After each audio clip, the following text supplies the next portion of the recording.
Some places never let go of their dead, some stories refuse to be forgotten, and some spirits never stop searching for justice. Welcome to St. Augustine, Florida, the oldest city in the United States, a city where history is soaked in blood and the echoes of the past still whisper through the streets. But what if those whispers aren't just stories? What if the spirits of the past never truly left? Over the centuries, locals, tourists, and paranormal investigators have all reported chilling encounters, ghostly apparitions, unseen hands pulling at their clothes, cold whispers calling their name. But at the heart of these hauntings lies a tragedy, a betrayal, a murder. Her name was Elizabeth. She was young, innocent, and falsely accused, dragged through the streets. She was hanged at the old city gates. And with her last breath, she cursed the town. They say she still stands there, waiting. Tonight, we uncover the horrifying truth. Are you ready? The old city gates, built in 1808, once meant to protect the city from invaders, now stand as a chilling reminder of a dark past. But these gates did not just guard the city from outsiders. They trapped something inside. Locals whisper that if you walk through the gates after midnight, you might not be alone. Tourists have reported feeling cold hands brush against their skin. Some claim they hear a soft whisper, as if someone is calling their name. And then there are the unlucky ones, those who see her, Elizabeth, standing beneath the archway, her pale face filled with sorrow, her lifeless eyes staring right at you. And if she looks at you, it means she has chosen you. The story begins in the late 1800s, when a young woman named Elizabeth Marsh lived on the outskirts of St. Augustine. She was a healer, known for her herbal medicines and remedies. Many believed her to be a miracle worker. Then, the yellow fever epidemic struck. Hundreds of people fell ill. Doctors were helpless, and when people needed someone to blame, they turned to Elizabeth. Rumors spread. Was she curing people or cursing them? Some claimed she had sold her soul to the devil. Others swore they saw shadows moving around her home at night, and then children began to die. The fear turned into rage. One cold night, a mob of angry townspeople stormed Elizabeth's home. They dragged her through the streets, past the homes of those she had once healed.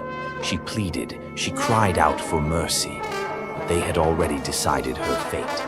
At the old city gates, beneath the flickering lanterns, they hanged her. Her final breath left her lips carrying a whispered curse.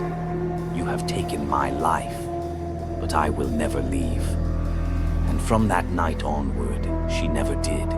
From that night on, the old city gates became a place of terror. The first to encounter her ghost were the city guards. One soldier, a skeptic, decided to keep watch alone. That night, he heard soft crying. As he turned the corner, he saw her, Elizabeth, standing under the gates, her lifeless eyes locked onto his. And then, she smiled. The soldier screamed. He was found unconscious the next morning. His hair had turned completely white. He left the city the very next day. Elizabeth is not the only ghost that haunts St. Augustine. The Castillo de San Marcos. At the Castillo de San Marcos, the oldest masonry fort in the U.S., built in 1672, shadowy figures have been seen walking along the walls. These are the spirits of Spanish soldiers who died protecting the city. Their duty never ended. Some visitors claim they hear the sounds of cannon fire and the cries of dying men, even though the battlefield has been silent for centuries.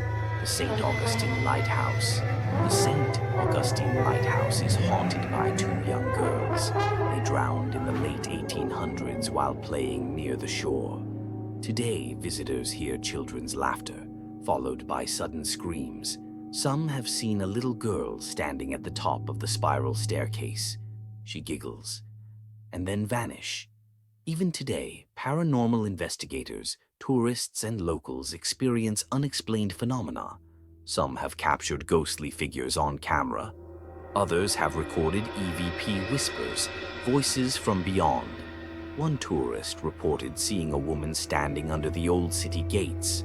She wore a white dress. Her eyes were hollow as the tourist raised his camera. She disappeared. When he looked at the photo later, there she was, standing right behind him. St. Augustine is not just a historic city. It is a city of restless souls. They whisper from the shadows. They watch from the darkness. If you ever find yourself walking through the old city gates after dark, and you hear a voice whisper your name, do not turn around, because if you do, you might not make it out alive. The screen flickers to black. A soft, ghostly whisper echoes, "Help me." The ghosts of St. Augustine continue to haunt this ancient city. Whether you believe in ghosts or not, one thing is clear. The dead are never truly gone. And if you ever visit St. Augustine, you just might hear them calling your name. Will you answer?